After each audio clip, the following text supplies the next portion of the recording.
El punto de inflexión de Ana. Ana se tomó su decisión de cambiar como una misión. En primer lugar, decidió dejar todos los tratamientos, al igual que los fármacos que tomaba para sus diversas enfermedades físicas, aunque no abandonó los antidepresivos. No informó a los médicos y a las enfermeras de que volvería. Sencillamente no se presentó a los controles. Nadie la llamó ni le preguntó por qué. Únicamente el médico familiar se puso en contacto con Ana para expresar su preocupación. Aquel frío día de invierno de febrero del 2011, en el que se derrumbó en el suelo llorando y pidiendo ayuda, Ana tomó la firme decisión de transformarse tanto a sí misma como su vida, y la intensidad de su determinación le otorgó un nivel de energía que permitió a su cuerpo responder a esa idea. Fue esa decisión de cambiar la que le proporcionó las fuerzas necesarias para alquilar una casa en la que vivir con sus hijas y dejar la relación destructiva en la que se había instalado. De algún modo, ese instante redefinió. Supo que tenía que empezar desde cero. Ana y yo nos conocimos un mes más tarde. Una de las pocas amigas que le quedaban le había reservado una plaza en una de mis charlas de los viernes. Su amiga le propuso un trato. Si le gustaba la charla, se quedaría al taller que dura todo el fin de semana. Ana aceptó. La primera vez que la vi, estaba sentada en una sala atestada, a la izquierda del pasillo exterior. Las muletas descansaban contra la pared, junto a su asiento. Como de costumbre, mi charla de esa noche se centraba en la capacidad de nuestros pensamientos y sentimientos para influir en el cuerpo y en la vida. Hablé de cómo nos enferman las sustancias químicas derivadas del estrés. Me refería a la neuroplasticidad, a la psicoinmunología, a la epigenética y a la neuroendocrinología, incluso a la física cuántica. Traté todos esos temas con más profundidad en otra parte del libro, pero de momento me conformo con que sepas que las más recientes investigaciones en esas ramas de la ciencia apuntan al poder de la posibilidad. Esa noche rebosante de inspiración, Ana pensó: si yo he creado la vida que tengo ahora mismo, incluida la parálisis, la depresión, la debilidad de mi sistema inmunitario, las ulceraciones, incluso el cáncer, es posible que pueda revertirlo, todo con la misma pasión con lo que lo creé. Y con esa poderosa idea en mente, Ana decidió curarse. Inmediatamente después de participar en su primer taller, empezó a meditar 2 veces al día. Como es natural, sentarse a meditar le resultaba complicado al principio. Tuvo que vencer muchas dudas y algunos días no se encontraba bien, ni mental ni físicamente, pero meditaba de todos modos. También tenía mucho miedo. Cuando el médico familiar la llamó para saber por qué Ana había dejado los tratamientos y la medicación, le dijo que era una ingenua y una boba, y que no tardaría en empeorar y moriría. Imagina la sensación que le provocó que una figura de autoridad le soltara algo así. A pesar de todo, Ana siguió meditando a diario y empezó a veces a vencer sus miedos. A menudo se sentía abrumada por las cargas financieras, las necesidades de sus hijos y muchas limitaciones físicas, pero nunca usó esas circunstancias para zafarse del trabajo interior. Incluso asistió a 4 talleres más ese mismo año. Según fue conectando consigo misma y transformando sus pensamientos inconscientes, sus hábitos automáticos y sus estados emocionales, reflejos que se habían grabado en su cerebro y controlaban emocionalmente su cuerpo, Ana fue creando más y más en la posibilidad de un nuevo futuro que en el mismo pasado de siempre.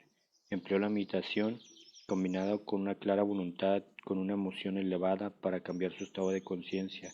Dejó de vivir biológicamente en el pasado para evitar una flamante porvenir. Cada día Ana procuraba finalizar la sesión de meditación siendo una persona distinta a la que había comenzado. Decidió no dejar de meditar hasta que su conciencia se hallase inmersa en un profundo amor por la vida. Para un materialista que define la realidad a través de los sentidos, Ana no tenía ninguna razón tangible para amar la vida. Estaba deprimida, era viuda con 2 hijos a su cargo y endeudada hasta las cejas. Tenía cáncer, sufría parálisis y úlceras en las membranas mucosas, y su calidad de vida, sin pareja ni compañero significativo, ni apenas energía para atender a sus hijos, dejaba mucho que desear. Pero gracias a la meditación, Ana descubrió que podía mostrarle a su cuerpo, en el plano emocional, cómo se iba a sentir en el futuro antes de vivir la experiencia real. Ni su cuerpo ni su mente inconsciente conocía la diferencia entre el suceso real y ese que ella imaginaba y abrigaba emocionalmente. También sabía, gracias a lo que había aprendido sobre epigenética, que emociones tan elevadas como el amor, la dicha, la gratitud, la inspiración, la compasión y la libertad podían estimular nuevos genes capaces de crear proteínas sanas que influyeran en la estructura y el funcionamiento de su cuerpo. Era muy consciente de que si los compuestos químicos del estrés habían activado genes perjudiciales, solo tenía que acoger esas emociones sublimes con una pasión que las estresantes para activar genes distintos y transformar su salud. A lo largo de un año su salud apenas mejoró, pero ella siguió meditando. De hecho, ponía en práctica todas las meditaciones que yo había diseñado para mis alumnos.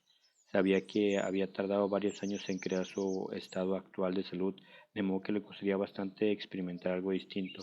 Así que continuó con sus prácticas e hizo lo posible por ser tan consciente de sus pensamientos, conductas y emociones que nada que no quisiera experimentar se colaba en su conciencia.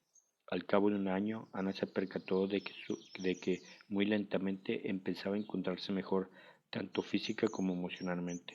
Estaba superando el hábito de identificarse con su antiguo ser e inventó un flamante nuevo yo para sustituir el antiguo. En mis talleres había aprendido que debía devolverle la armonía a su sistema nervioso autónomo porque el sistema nervioso autónomo controla todas las funciones automáticas que suceden al margen de la conciencia cerebral: la digestión, la absorción, los niveles de azúcar en la sangre, la temperatura corporal, las secreciones hormonales, el ritmo cardíaco.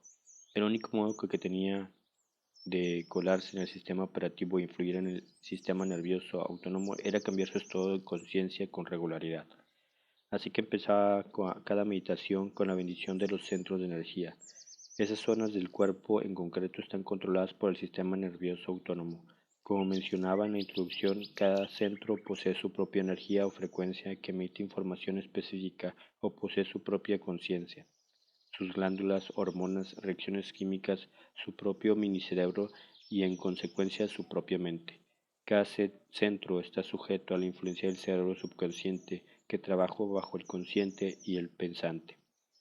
Ana aprendió a modificar sus ondas cerebrales para poder entrar en el sistema operativo del sistema nervioso autónomo, ubicado en el cerebro medio, y reprograma cada uno de los centros con el fin de que funcionase de una manera más armoniosa. A diario, con pasión y determinación, enfocaba la atención en cada zona de su cuerpo, así como en el espacio que la rodea cada centro, y las bendecía con el fin de mejorar su estado físico y su bienestar en general. Sin prisa, pero sin pausa, reprogramó su sistema nervioso autónomo para devolver el equilibrio y recuperar la salud. Ana aprendió también una técnica de respiración que suele enseñar en los talleres. Sirve para liberar la energía emocional que se acumula en el cuerpo cuando pensamos y sentimos lo mismo una y otra vez. Al insistir en los mismos pensamientos, Ana había estado creando los sentimientos y luego, al volver a experimentar esas emociones tan conocidas, caía nuevamente en los viejos pensamientos. Descubría que las emociones antiguas quedan almacenadas en el cuerpo, pero que podía usar la técnica respiratoria para liberar la energía acumulada y liberarse del pasado. Así que cada día, con una pasión mayor que su adicción a las viejas emociones, practicaba esa forma de respiración hasta que llegó a convertirse en una experta en la técnica. Después de aprender a movilizar la energía almacenada en el cuerpo, exploró cómo crear en el organismo las condiciones para una nueva mente. Para ello, dentro del centro del corazón, acogió las emociones del futuro antes de que éstas se materializaran. Como Ana se dedicó a estudiar también el modelo de epigenética que enseñó en mis talleres y conferencias, aprendió que los genes no son los causantes de las enfermedades, es el entorno el que envía señales a los genes responsables de las dolencias. Ana comprendió que si sus emociones eran reacciones químicas de experiencias externas, al revivir a diario las emociones del pasado, estaba activando y dando instrucciones a los mismos genes que le provocaban los problemas de salud. Si, en vez de eso, pudiera incorporar las emociones de su futura vida abrigando esos sentimientos antes de vivir la experiencia, podría cambiar su expresión génica y transformar su cuerpo para alinearlo biológicamente con el nuevo futuro. Ana puso en práctica una meditación adicional que implica enfocar la atención en el centro del pecho y activar el sistema nervioso autónomo desde un estado elevado con el fin de suscitar y mantener un tipo de ritmo cardíaco muy eficiente que denominamos ritmo cardíaco coherente durante largos periodos de tiempo. Descubrió que cuando experimentamos resentimiento, impaciencia, frustración, rabia y odio, esos mismos estados le provocan una reacción de estrés que lleva a su corazón a latir de manera incoherente y desordenada. Ana aprendió en mis talleres que si era capaz de mantener el nuevo estado de coherencia cardíaca, con el tiempo experimentaría las nuevas emociones más profundas y plenamente, igual que había adquirido el hábito de albergar sentimientos negativos con regularidad.